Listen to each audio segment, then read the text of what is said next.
Hello everyone, welcome back. Wisteria here. If you're listening on my podcast, thank you so very much. You can find me on YouTube, same name, Wisteria Energy Twister. Anyway, let's get on with the Shropshire folk tales. This is the Shrewsbury Blacksmith, and we do have a riddle. So if you can guess this riddle, guys, you will win £2 super chat. Guess the riddle now you must. Stone is fire and fire is dust. Black is red and red is white. Tell me now this wondrous sight. So it's a material. What is it? Bear in mind, it's a story of a blacksmith. Guess this riddle now you must.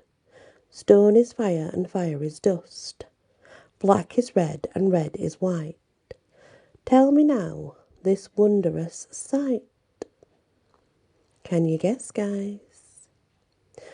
There was once a blacksmith called Will. When it came to his work, Will was a man that could be depended on. He understood metal. He knew intimately the many colours of fire and how to get just the right temperatures needed. He loved the beauty of any object that was well made. He had served his apprenticeship and now was a master of his craft with his own forge. People went to him because he knew his trade very well. They did not, however, like him. Will was a surely man. While he was at work, he was focused on his craft and did not appreciate being disturbed with idle chatter. He lived alone, and once the forge was cooling for the night, he would often make his way to the alehouse. The first drink or two would mellow Will, but as he carried on drinking, he would become boastful and proud, then disagreeable and ill-mannered. No one dared to meet his eye for fear of rousing his temper. Will was a big burly man. No one wanted to give him cause to pick a fight. One night, Will was woken from his slumbers by a knocking at the door. He blearily got up and unbolted it, to find a traveller stood outside his door with a horse. Will saw instantly that the horse had cast a shoe, and it didn't take long for Will to coax the forge back to the right temperature and fit another shoe to the animal. All the while the horse stood quietly. The stranger waited patiently by its side. "Thank you, Will," said the stranger. "You have made a fine job, and now it is time for your payment. I am Peter, and I pay in no ordinary coin while travelling the earth. I grant you one wish in return for your service. I suggest that you think hard and choose well." Will looked at the stranger and pulled back the hood of his travelling cloak. A soft light seemed to infuse the features of the man who stood there smiling. Will bit back the curt retort that had sprung to his lips, as he realised that the stranger was indeed none other than Saint Peter himself, travelling the land to keep an eye on the people, preach the Gospels, and help those in need.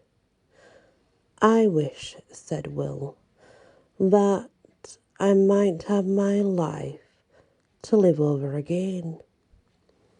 St. Peter was pleased and granted the wish, thinking that Will planned to use the new life to turn over a new leaf. He was to be sorely disappointed. The second time round, Will retained all the knowledge from the first time round. He didn't need to focus himself to gain mastery of the forge and metalworking. Instead, he applied himself to all the dark desires that he could possibly think of. He continued to drink and eventually grew more adept at that. But he also learned new arts such as gambling and debauchery. And he covered all kinds of interesting ways with new habits. When at last his time came to him, he knew the path that he had set out for himself. He followed the downwards to the hell, thinking that he would find a place by the fire laid for him. But when he came to the blackened gates, he found them locked. The imps and demons cowered away from him. They would not let him in. Well, Will was surprised, but he turned his feet to the light, and as the gates of heaven, his face was recognised also, not infused with a gentle light this time, but an aura of disappointment and disgust. St. Peter looked at Will and shook his head.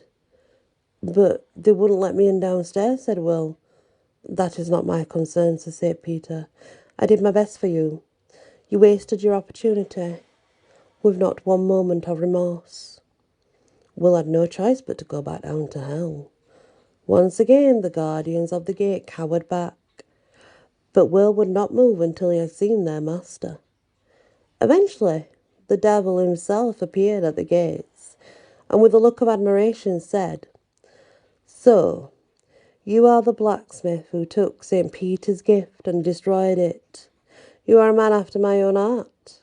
The problem is that, in 2 lifetimes, you have learned too much wickedness for me to let you in.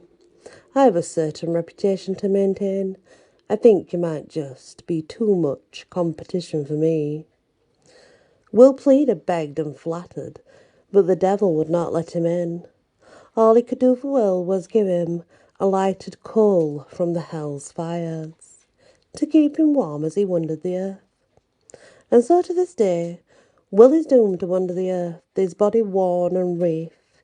He has nothing left but his coal, and his name, for he's still known as Willow the Wisp. He traipses the moors and the mosses, carrying his piece of coal, which is burning still.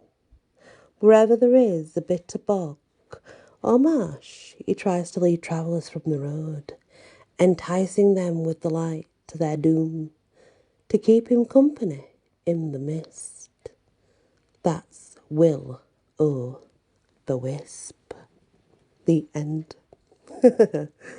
I had to chuckle, guys, because Will o' the Wisp is a ball of bright shining light, generally fairy-related. No one really knows what they are or anything, but it's speculated that they look so pretty and wondrous. They make you want to follow, so you follow them and end up lost, dead, whatever. So it's an interesting story that they added it to a blacksmith. I quite like that.